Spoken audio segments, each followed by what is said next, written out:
Hey, what's up, folks? Lifetime Longhorn Rod Babers here. Thank you for joining us for another edition of Sunday School.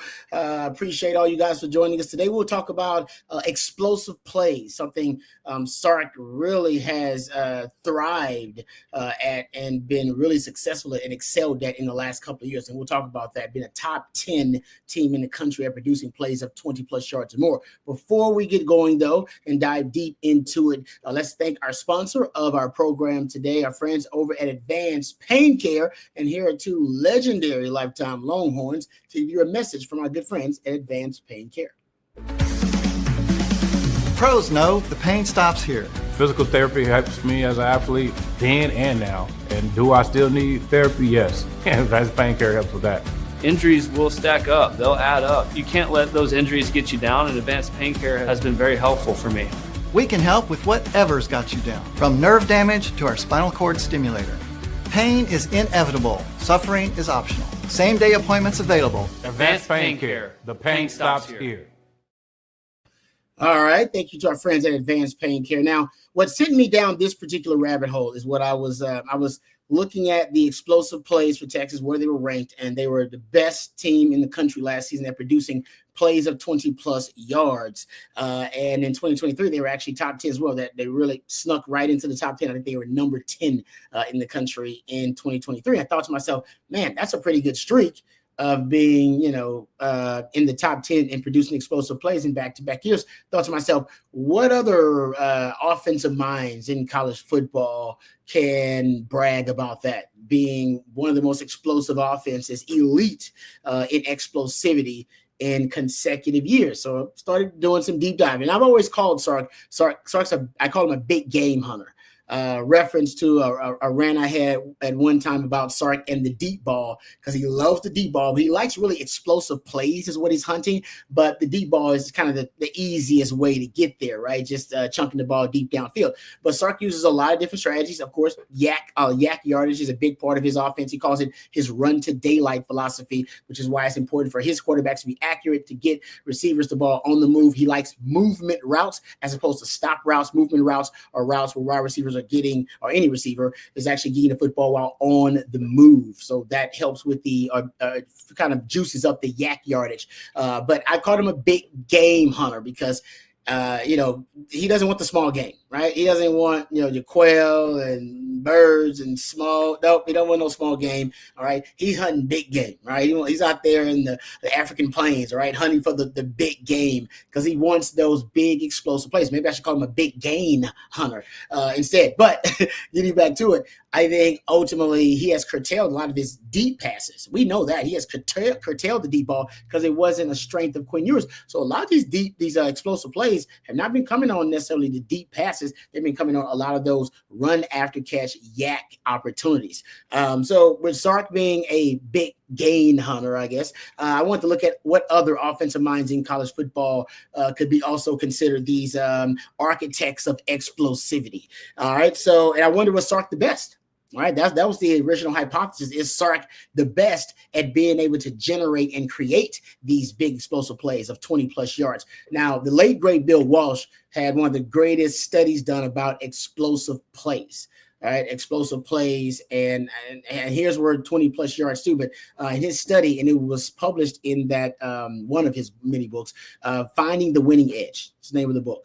And in this book, he claims of 20-plus yard plays, explosive plays, his research showed him that if you won the explosive play margin, right, you win the explosive play margin, then you win the game 60 to 65% of the time.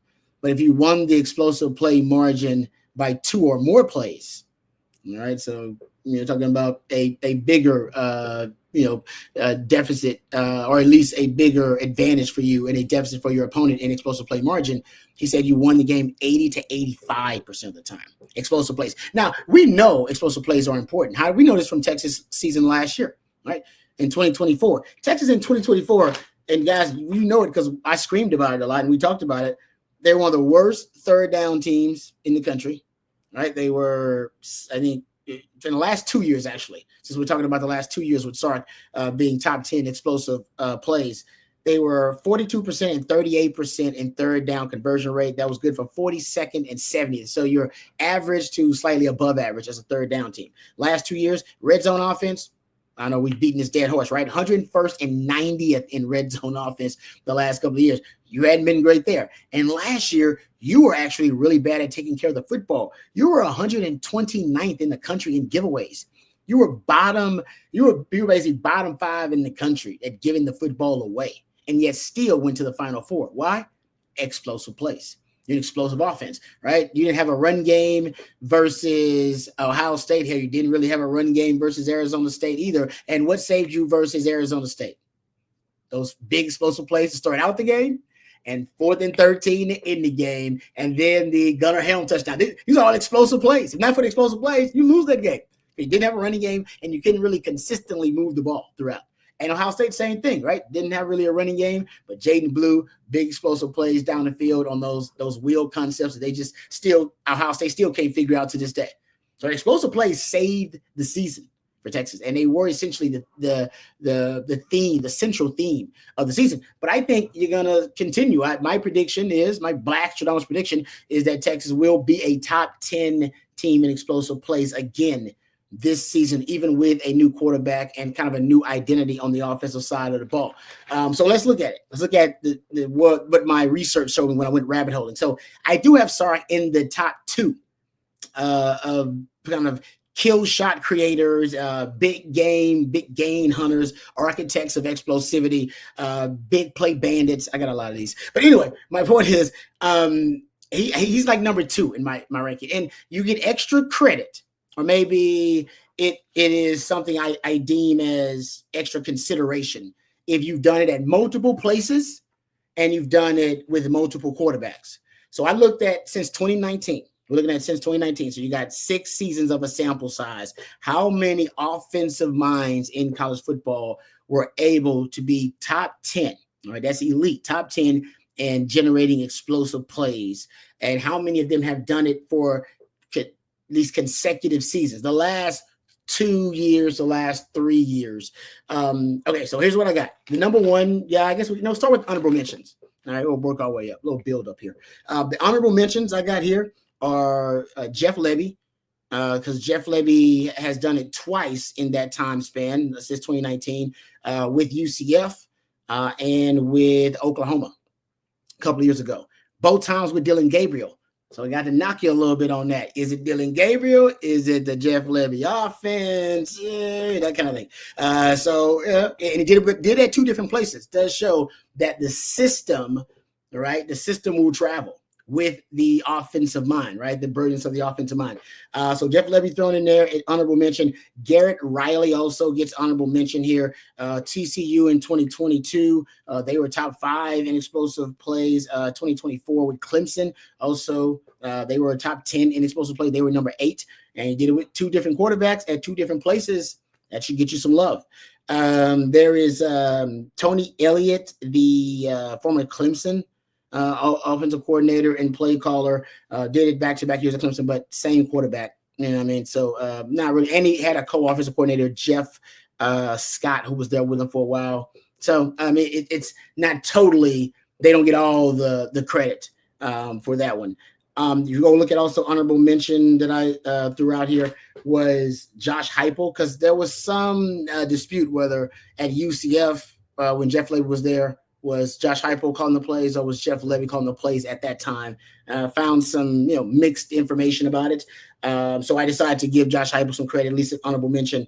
He did it at UCF in 2019 and 2020, but Kim Kardashian, Nicki Minaj, Rita Williams size, Cardi B size, Megan Thee Stallion size, but same QB, Dylan Gabriel. All right, so only one QB. Like I said, I think if the system can translate to different quarterbacks and translate to different programs, it does, I think, confirm that more the offensive play caller, or whoever is offensive mind, that they were more responsible for the success of that explosive offense. Other honorable mentions here. I gave an honorable mention to Sonny Dykes. Maybe I shouldn't have. He didn't call the plays, but at TCU and SMU, as they were both years there, he's a head coach, and at one time he was an offensive play caller, but I think since he has taken over more of the head coaching role, that he has given over the offensive play calling duties to guys like Rhett Lashley and to Garrett Riley. But I just gave him a little honorable mention because two of his offenses did generate top 10 explosive play numbers in multiple years since 2019. So done with the honorable mentions. All right, let's start with number 5 because there's a tie for, I think, the 5th best architect of explosivity right now in college football. All right, so at number 5, we have Zach Kittley makes the list. Zach Kittley with Texas Tech in 2024. They ended up being top 10 explosive plays, air raid, of course. And when he was at Western Kentucky, he actually had multiple quarterbacks here and multiple different stops. When he was at Western Kentucky, they were number 1, in 2021 in explosive plays generated 20 plus yards. So Zach Kittley gets some love, one of the young up and coming minds in college football. Mike Norvell is going to get some love too here for his power spread. 2019 and 2022, once at Memphis, they were number 6 in explosive plays generated in 2019, and then at Florida State in 2022. So different quarterbacks, different programs, shows that Mike Norvell's system does know how to generate explosive plays. That's no question. I just gave him some love there. Andy Kotelnicki, former Kansas offensive play caller, and now the Penn State play caller. 2022 in Kansas, they were top 10. They were number 8 in explosive plays generated. 2024, Penn State number 9, and 2 different quarterbacks. Kotelnicki knows his stuff, and that run game, really the entire offense is one of the more creative offenses in college football. Kotelnicki from Lance Leipold there at Kansas is a really, really creative and innovative offense. So that's the tie. All right, at number 5. Got a couple of ties on here, but not many. All right, so start number 4. Number 4. Got to give some love to another air raid guy, Eric Morris, over at North Texas. I mean, North Texas guys, now the wins don't reflect it. The win-loss column doesn't reflect it much, but they were top 5 in explosive plays generated last season. They were number 9 in 2023. How about this? Before Eric Morris even came on, even with Seth Luttrell, also kind of air raid guy, they were still top 10. They were top 10 in 2022. The only program I studied that has been top 10 in explosive plays generated in each of the last 3 years, and did it with multiple head coaches and multiple quarterbacks and multiple head coaches. That's a culture right there. That's impressive. But it's the air raid, and we know how the air raid works, right? It's more like a religion than it is an offensive scheme. You got to commit to it. And sometimes programs overall, athletic departments will commit to it, understanding, hey, that's a product that produces offense, produces big plays. If we're going to lose, at least we can be entertaining while we lose. So Eric Morris in that conversation, interestingly enough, Kalen DeBoer.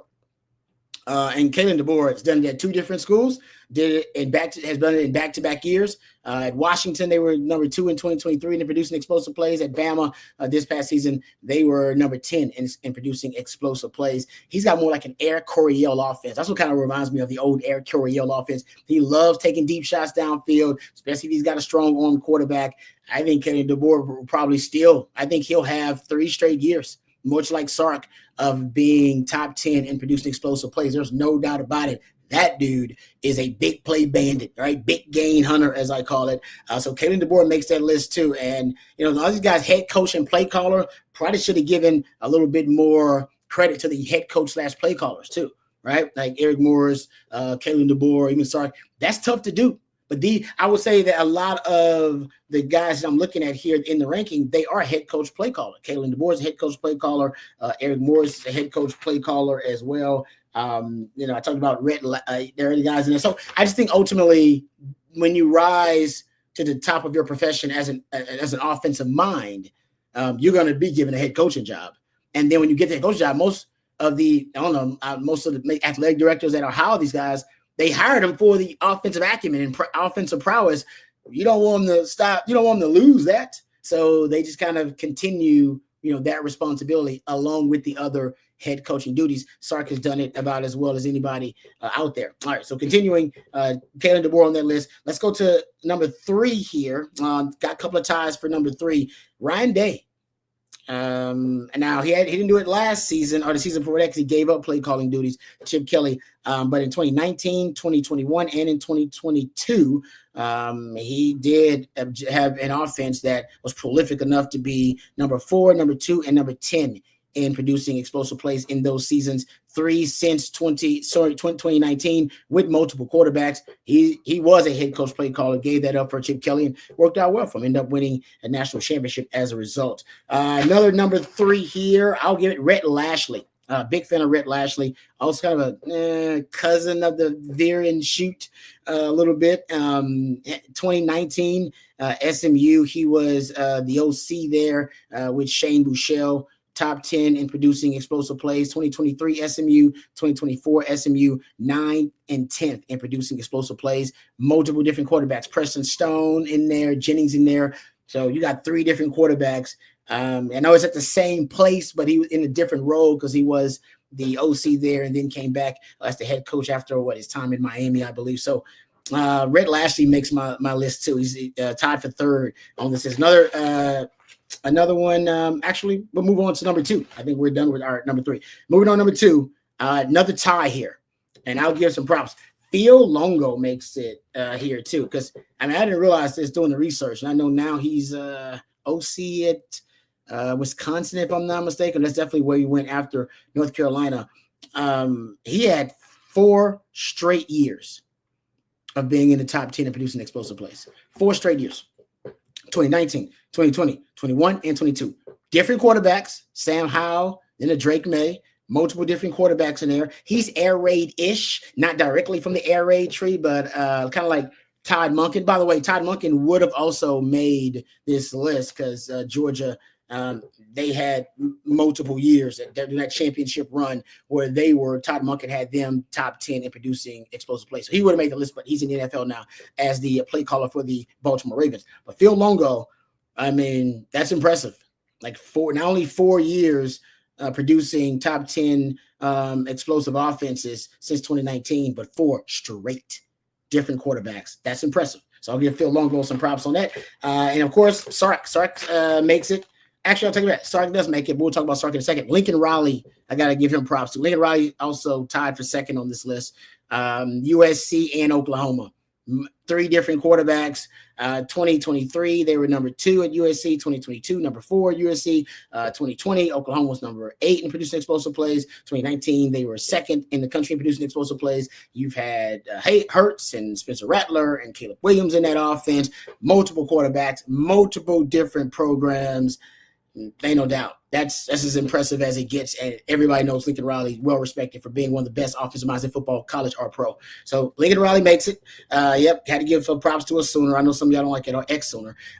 Sark makes it too. He's tied for 2nd. I know you're probably going to know who's number 1. Tied for 2nd on this list. 2024, as we pointed out, Texas led the country in explosive plays generated, number 10 in 2023. But at Bama, as the OC there, of course, they also were number 1 in the country in 2020 in producing explosive plays. In 2019, his first year there, they were 5th in the country producing explosive plays. There is a bit of I take some credit away from Sark, just a little bit of it, just a tiny bit, because if you look at Alabama, even before Sark got there, they were still elite in producing explosive plays. And once Sark left, they still were. They were I believe they were 13th in 2023 in producing explosive plays, 17th in 2022 in producing explosive plays. Bama's always stocked, but I think that was the greatest Bama offense that we've ever seen. I think Nick Saban would tell you that too. So, Sark, I got him as the 2nd best big gain hunter, if you will, in college football. Number 1 is Lane Kiffin. Lane Kiffin is, FAU, they were in 2019, they were number 8 in producing explosive plays. Ole Miss, since he's been there in 2020, in 2022, 23, and 24, they were 9th, 6th, 7th, and 3rd in producing explosive plays, 20-plus yards. Jackson Dart, Matt Corral, another quarterback at FAU. So you're talking about 3 different quarterbacks, multiple different programs, and he's got 5 such seasons out of 6. Since 2019. That's pretty impressive. So Lane Kiffin, my assumption was Sark was going to be the top guy. Turns out Lane Kiffin's the top guy. They're really good friends. He runs a pro spread offense that's very similar in ways to Sark. But real quick before we finish up things here, I did find just overall, just to wrap things up, there's only one coach that has basically coached or called plays for a top 10 explosive offense since 2019, or at least in the last 3 years, I should say. So consecutively in the last 3 years. And that's Lane Kiffin, as we pointed out. In each of the last 3 years, he has had a top 10 offense in producing explosive plays. If you want to look at what coaches in the last 2 years has been able to produce a top 10 offense and producing explosive plays in each of the last 2 years, that's 5 of those guys. Lane Kiffin, of course, Sark, Lashley, Eric Morris, Kalen DeBoer. All right. So right now, those guys are trending. There's some guys on this list, but they may not be trending like those guys are trending in the right direction. But overall, 15. There are kind of 15 coaches. And if I give props to Sonny Dykes and think about Todd Monken being thrown on there too, but Todd Monken's in the NFL. Just talk about guys in college, and there are 16 coaches. You could argue have multiple seasons producing top 10 explosive play offenses since 2019. But as I said, only 5 of them have done it in each of the last 2 seasons and only 1 in each of the last 3 seasons. Real quick, before we get out of here, let me just talk about what makes Sark's offense so unique. I've always described it as it's an amalgamation, a gumbo of cheat codes and force multipliers and scheme amplifiers. And it really juices up what is, at its core, just a West Coast passing game and a pro-style running game. At its core, it's all it is. But when you add on all the cheat codes and the scheme amplifiers, the pre-snap motions and shifts, the multi-motion, the play-action pass rates, the RPO rates, the deception in the screen game, and Sark's one of the best at designing screens, all the misdirection, when you add in all that stuff, and sometimes a lot of the time, actually, multiple cheat codes, amplifiers, and force multipliers on the same play. It basically forces, as a defense, I'm trying to process all this, trying to process the pre-snap motion shift, trying to process the RPO or the play action with the misdirection post-snap.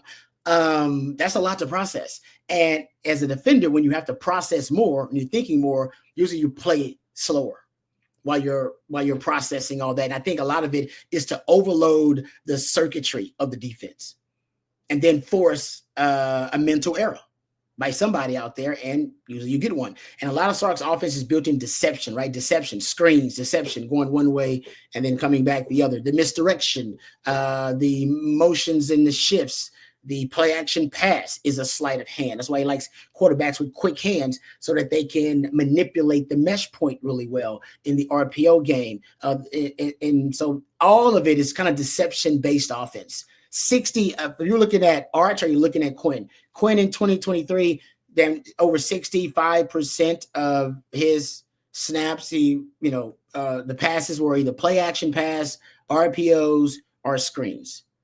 It was 60, I think, in 2024, but Arch was at 66. That's usually where you're going to be. 65% of Sark's passing game is play action pass.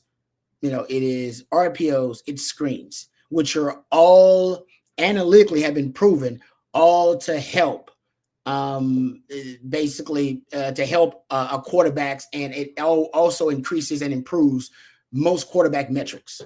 Like most quarterbacks are better with play action pass than without. Most quarterbacks are better, with throwing RPOs than the non-RPO throws. The screen game is a high percentage pass, and when you break them, and Sark breaks a lot of them because he's as good as running screens anywhere in the country, that's a high percentage pass for a quarterback, an easy completion that ends up, blowing up your stats. And matter of fact, Sark calls RPOs, he calls them opportunity throws, an opportunity for an easy completion. Just trying to make the quarterback's job easier. And that's great, all these four. But I think ultimately, if you start looking at it, that's what makes it so prone to produce explosive plays. because a lot of those are just mental errors by the defense or force the defense to play slower while they process all of these different elements of the offense. So that's why I think it makes Sark's offense truly special and unique. All right. Thank you, folks. I'm going to thank our friends over at Advanced Pain Care one more time and get our two legendary lifetime Longhorns, VY and Colt, to do it. Here's a message for all you out there from our friends at Advanced Pain Care. Pros know the pain stops here.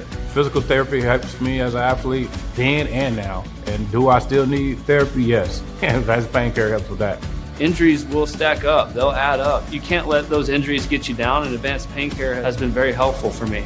We can help with whatever's got you down, from nerve damage to our spinal cord stimulator. Pain is inevitable. Suffering is optional. Same-day appointments available. Advanced Pain Care. The pain stops here. All right, folks. Thank you very much for joining us for another edition of Sunday School, and thank you to Advanced Pain Care, and thank you to Matthew behind the scenes. He's the real MVP. For Matthew and for our friends at Advanced Pain Care, VY and Colt as well. I'm lifetime Longhorn Rod Babers. Until next time, hook 'em horns.